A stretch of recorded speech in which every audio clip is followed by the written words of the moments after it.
As honored and excited as I am right now, I really wish it wasn't me up here.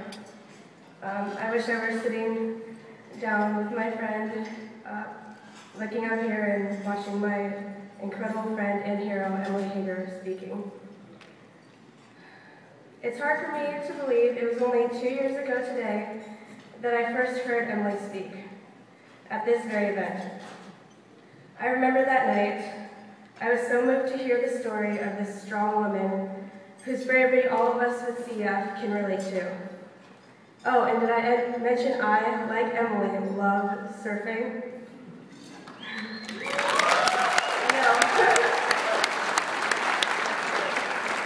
That summer night in 2009, I watched Emily standing right here in this spot, feeling my heart connecting with hers as though we were long-lost sisters. There is no doubt that despite the physical boundaries cystic fibrosis sets between us, Emily and I would be friends. It was only a few days later at a golf tournament that I officially met Emily for the first time. In a conversation Emily and I once had, she perfectly described the relationship between us. She said, "I know that we don't cross paths very often, but I always feel very connected to you and others with CF. There's like an unspoken bond between us all.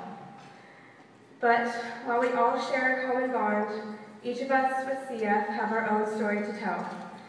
This is mine. On April 13th, 1995, I was born into this world. To everybody, I was a normal, healthy baby. Not to mention, I was pretty dang cute. I was born in average length, in average weight, and average everything. After a few months, though, the symptoms started to emerge.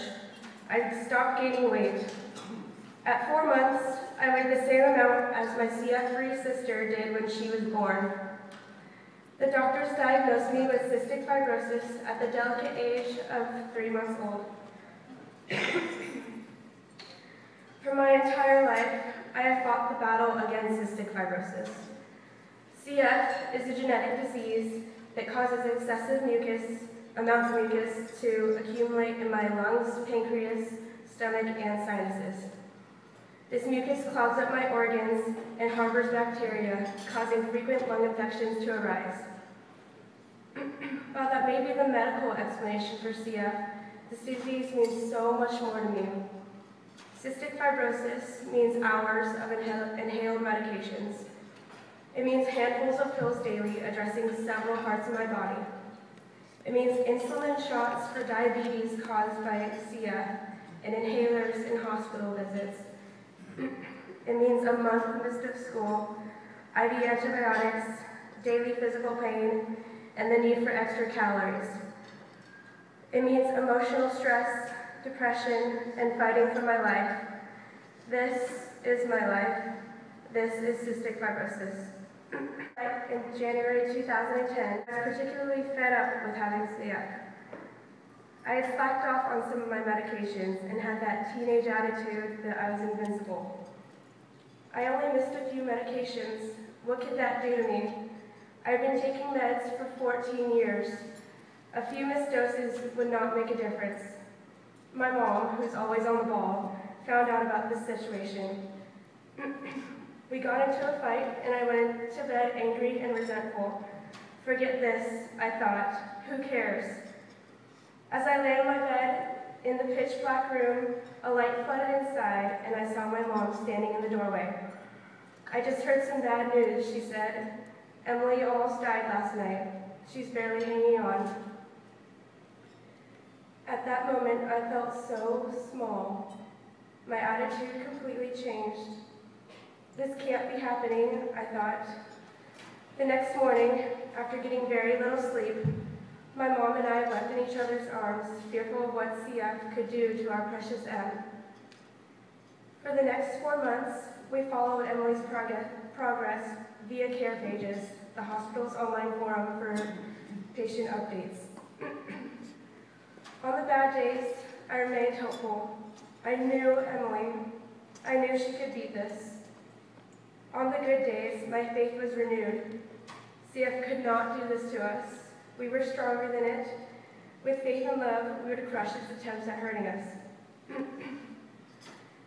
On May 1st, 2010, I was going to speak at a cystic fibrosis-related event about the connection between surfing and cystic fibrosis. I was nervous, but excited to tell my story.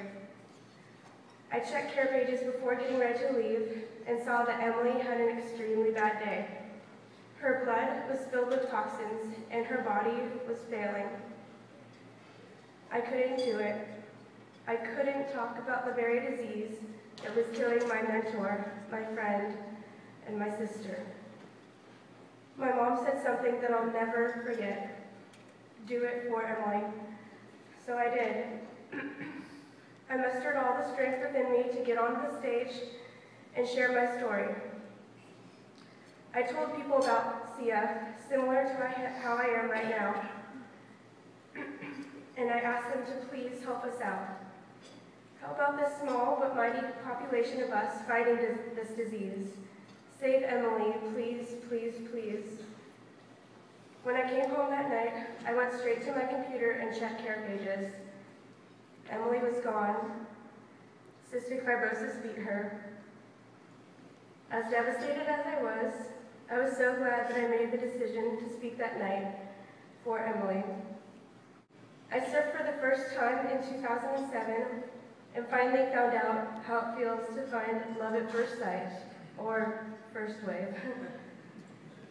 Many of you have this same relationship with the ocean.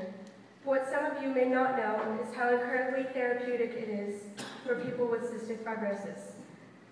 In 2005, doctors in Australia recognized the connection between surfing and CF when they saw that those who surfed regularly had an overall better health than those who didn't. They took these observations and developed a drug called hypertonic saline. Let me tell you firsthand, this drug tastes just like the ocean. The first time I took a hypertonic saline treatment, I noticed an immediate difference in my breathing. It was practically equal to a few hours spent at the beach.